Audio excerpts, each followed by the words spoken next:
Today we will learn about Joule-Thomson effect. So let us see the statement of Joule-Thomson effect.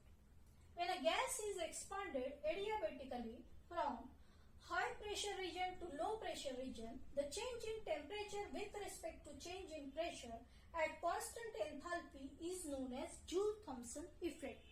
Joule-Thomson effect अगर अच्छे से समझना है तो पहले जो सिस्टम कंस्ट्रक्ट किया था जूल और थॉमसन, ये दो जो साइंटिस्ट थे, उसे हम लोग समझ लेंगे। फिर स्टेटमेंट में जो भी वर्ड्स दिए हैं हर एक का मीनिंग हम समझेंगे।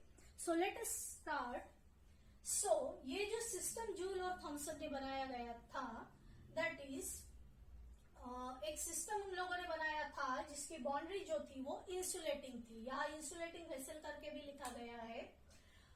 इसका मीनिंग क्या है, इंसुलेटिंग मटेरियल क्यों यूज किया गया है, तो हीट का ट्रांसफर नहीं होना चाहिए। ठीक है, there is no exchange of heat between system and the surroundings. तो यहाँ एक जो गैस है जिसका स्टडी करना है वो गैस यहाँ फील करना है। ठीक है, यहाँ ऊपर ए लिखा है, that is the piston A, और यहाँ ये बी है, ये पिस्टन बी है, और जो गैस है वो हाई प्रेशर का है। ठीक है, यहाँ ये चेम्बर में जो गैस स्टडी करना है उसका प्रेशर हाई है, मतलब ज्यादा मॉलिक्यूल्स यहाँ गैस के प्रेजेंट है। यहाँ इस चेम्बर में जो गैस है उसके कम मॉलिक्यूल्स है, मतलब यहाँ लो प्रेशर गैस का जो है वो मेंटेन किया गया है।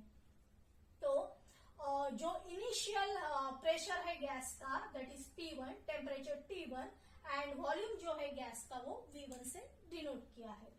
और यहाँ ये साइड में प्रेशर जो है गैस का वो P2 है, टेम्परेचर T2 है, वॉल्यूम जो है वो V2 है। यहाँ किया क्या जाता है, और ये जो सेंटर में है C, यहाँ पोरस प्लग करके लिखा है, मतलब यहाँ पोर्स है, ये जो प्लग यहाँ लगाया गया है पोर्स है, जिससे गैस जो है ट्रांसफर हो सकता है। ठीक है, इजीली ट्रांसफर हो सकता है ये चेम्बर में। लेकिन उसके लिए क्या करना है, ये गैस को कॉम्प्रेस करना है। ठीक है, तो ये गैस को अगर कॉम्प्रेस करते हैं तो ये गैस के जो मॉलिक्यूल्स है ये चेम्बर में चले जाएंगे या ट्रांसफर होंगे, मतलब लो प्रेशर रीजन में जो है मॉलिक्यूल्स जो है वो जा रहे हैं। सो उसकी वजह से क्या होता है, एक तो ये जो दोनों भी पिस्टन है वो मूवेबल है, easily movable and frictionless piston है। तो ये जो गैस है वो एक्सपांड होता है, ये गैस ये पिस्टन को पुश करेगा and then there is expansion of the gas. So वही स्टेटमेंट में बताया गया है, when a gas is expanded adiabatically.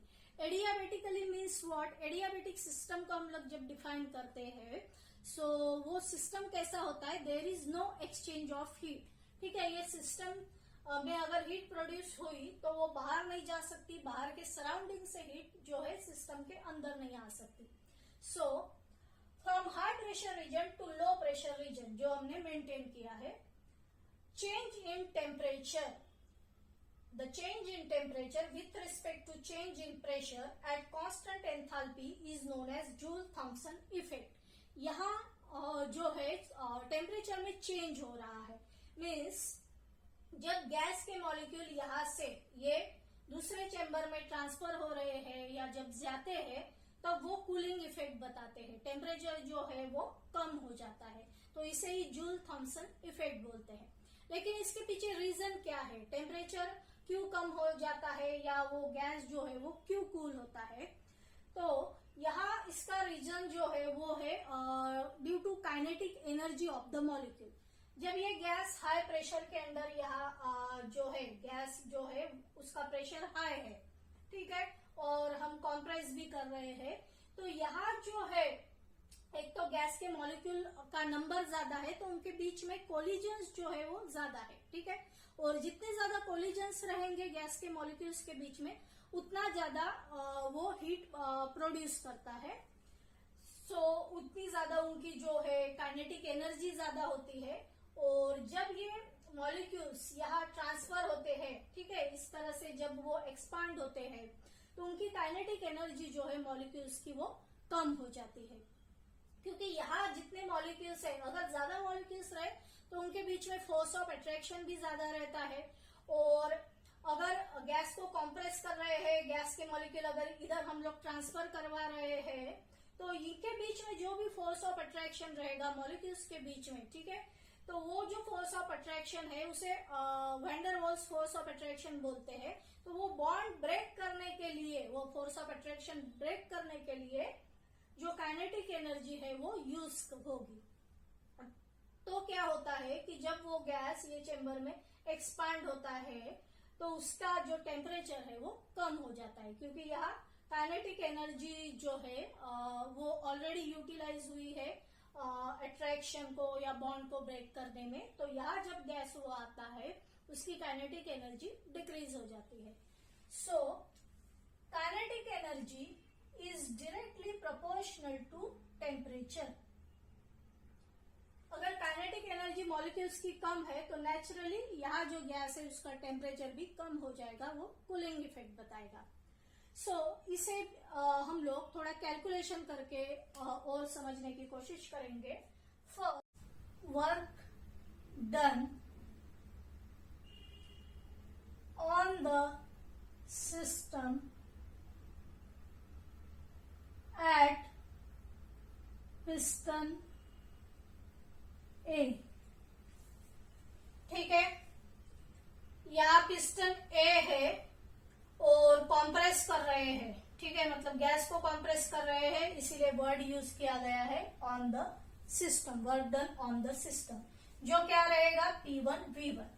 Work अगर निकालना है तो it is a product of pressure and change in volume. Then work done by the system at piston B। ये चेंबर में क्या हो रहा है कि ये गैस पुश कर रहा है पिस्टन को, मतलब सिस्टम वर्क कर रहा है, ठीक है।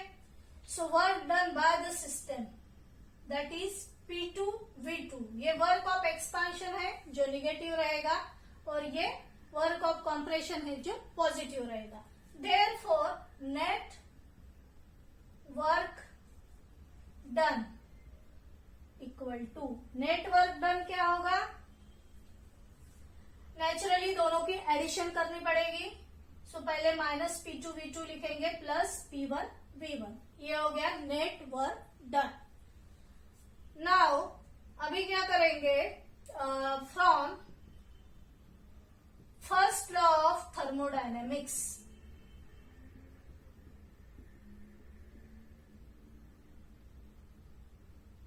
from first law of thermodynamics, del U is equal to Q plus W, ठीक है। Now Q, there is no transfer of heat, heat का कोई exchange नहीं है, तो Q की वैल्यू 0 रहेगी। सो हम लोगों को मिलेगा delta U equal to W, और ये W क्या है, minus P2 V2 plus P1 V1। सो और ये जो डेल्टा U है that is the change in internal energy, means final internal energy and initial internal energy. तो U2 माइनस U1 लिख सकते हैं उसे। अभी क्या करेंगे, अरेंज करेंगे, U2 की टर्म्स को साथ में लिखेंगे इक्वल टू ये U1 यहाँ ट्रांसफर करके प्लस P1 V1, ठीक है, ये इक्वेशन मिला। नाउ हमको पता है कि U plus PV that is the enthalpy, हम लोगों ने ऑलरेडी स्टडी किया है। तो यहाँ U2 प्लस P2 V2 हम लोगों को मिलेगा H2, U1 plus P1 V1 मिलेगा H1। सो लास्ट में हमको ये इक्वेशन मिल रहा है H2 equal to H1, means दोनों भी एंथैल्पीज कैसी है, सेम है, या बोल सकते हैं H2 minus H1 equal to 0। The change in enthalpy is 0, means it is the process is iso enthalpy, ठीक है। मेनली हम लोगों को देखना है कि यहाँ जो गैसेस है वो कूलिंग इफेक्ट बताएंगे, टेम्परेचर उनका कम हो जाएगा और कैसे रहेंगे, iso enthalpy, there is no change in enthalpy in the process. और लेकिन केमिस्ट्री में हम लोगों ने देखा है कि बहुत से एक्सेप्शन भी होते हैं। सो जैसे हाइड्रोजन और हीलियम गैस है, ठीक है, वो कूलिंग इफेक्ट नहीं बताएंगे, उल्टा उनका जो टेम्परेचर है वो इंक्रीज होगा, ठीक है, हीटिंग इफेक्ट बताएंगे। तो ये दो एक्सेप्शन जो है वो है, ये जूल थॉमसन इफेक्ट को otherwise most of the gases जो है वो कूलिंग इफेक्ट ही बताते हैं। सो ये क्वेश्चन अगर एग्जाम में आया तो हम लोगों को ये डायग्राम ड्रॉ करनी पड़ेगी, स्टेटमेंट लिखना पड़ेगा, प्लस ये कैलकुलेशन का पार्ट जो है वो लिखना पड़ेगा। I hope you understood all these points. So thanks for watching this video.